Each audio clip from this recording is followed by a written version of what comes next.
C'è ancora spazio per nuovi podcast di successo? Parliamone.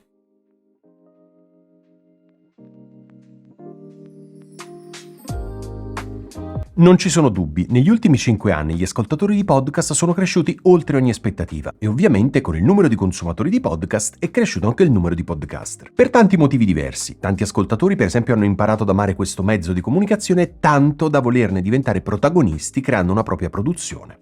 Altri hanno deciso di avviare dei podcast proprio per dare voce a una propria passione e altri ancora hanno puntato sul podcast per rendere più potente e strutturata la propria strategia di personal branding. Per non parlare poi di tutte quelle aziende che sono magari già attive nel mondo della comunicazione e che hanno voluto aggiungere anche questo mezzo alla propria offerta. Parlo ad esempio di quotidiani, ma anche di emittenti televisive, di format e di altri protagonisti del mondo dell'informazione. C'è però anche qualche segnale che potrebbe essere interpretato come un'interruzione della crescita di questo fenomeno. Una ricerca di Edison Research, resa nota da Bloomberg, ha dimostrato come per la prima volta a partire dal 2017, pensa, nel 2022 il numero di ascoltatori settimanali di podcast è diminuito. Nel 2017 si parlava di circa 40 milioni di ascoltatori, nel 2019 si era a quota 60 milioni, nel 2021 si era sfiorato a quota 80 milioni. Ebbene, nel 2022 sembra concretizzarsi un passo indietro.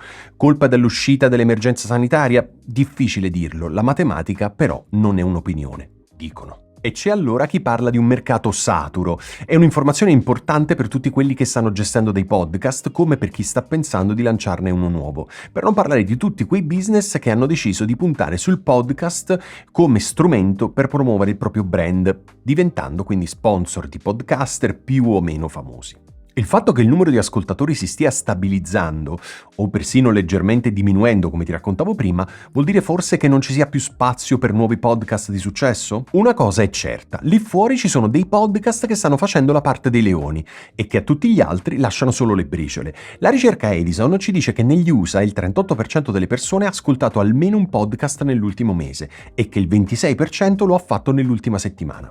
Il 50% delle persone tra i 12 e i 34 anni è un ascoltatore di podcast almeno una volta al mese. L'ascoltatore medio di podcast, sempre negli Stati Uniti d'America, ha ascoltato 8 episodi nell'ultima settimana. Di certo non è la fotografia di un settore in crisi, però il calo, provvisorio o meno che sia, è comunque un dato di fatto. Ed è un dato di fatto anche che, sempre stando ai numeri pubblicati da Edison, il podcast più ascoltato fa 11 milioni di ascoltatori in media per episodio. Pazzesco. Parliamo del podcast di Joe Rogan, re incontrastato di questo settore. Il secondo classificato non riesce nemmeno a raggiungere il 50% dell'audience di Joe Rogan, mentre il decimo in classifica si ferma solamente al 12% degli ascoltatori di Rogan. Di fatto la top 10 dei podcast risucchia il 33% degli ascoltatori e la top 100 il 59% degli ascoltatori. Si capisce che ai piccoli produttori resta veramente poca roba. Ok, ma in un contesto del genere vale la pena avviare una nuova produzione cercando di puntare al successo? E come fare per emergere in un mercato di questo tipo? Una cosa è certa, nonostante lo stabilizzarsi dei numeri negli ultimi mesi, vi è la sicurezza che il mondo della fruizione dell'informazione è mutato in modo incontroversibile. Si fa sempre più fatica ad arrivare in fondo a un articolo scritto, quando invece siamo del tutto abituati ad ascoltare podcast da 20, 30 o più minuti, senza peraltro fare fatica. È l'epoca questa del multitasking, lo sappiamo, il podcast in questa situazione la fa da padrone. In uno scenario di questo tipo è difficile pensare a un altro mezzo che a fronte di una spesa così ridotta ci permetta di parlare alla nostra audience per una buona mezz'ora, con buone probabilità di trascinare il nostro pubblico fino in fondo al nostro discorso.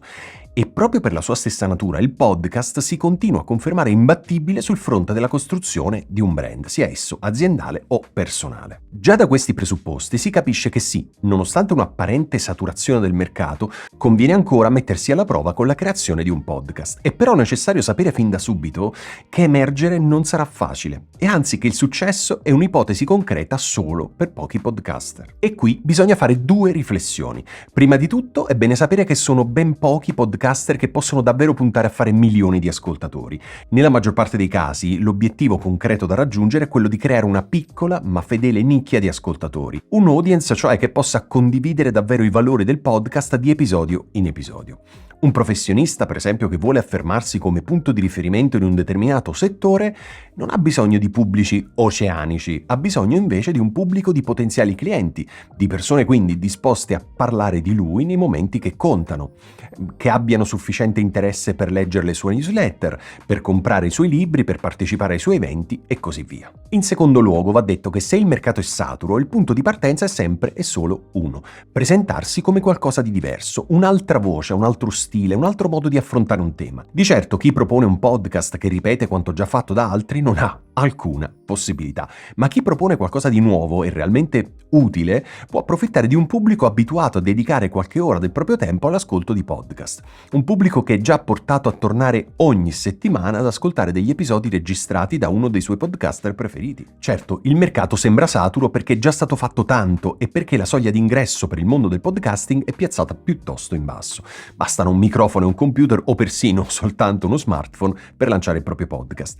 Ma c'è ancora spazio per chi ha qualcosa di nuovo da dire, che è disposto a spendere energie in una buona strategia ancora prima di iniziare a registrare il prossimo episodio. E tu che ne pensi? C'è ancora spazio per creare dei podcast che possono ambire ad avere successo?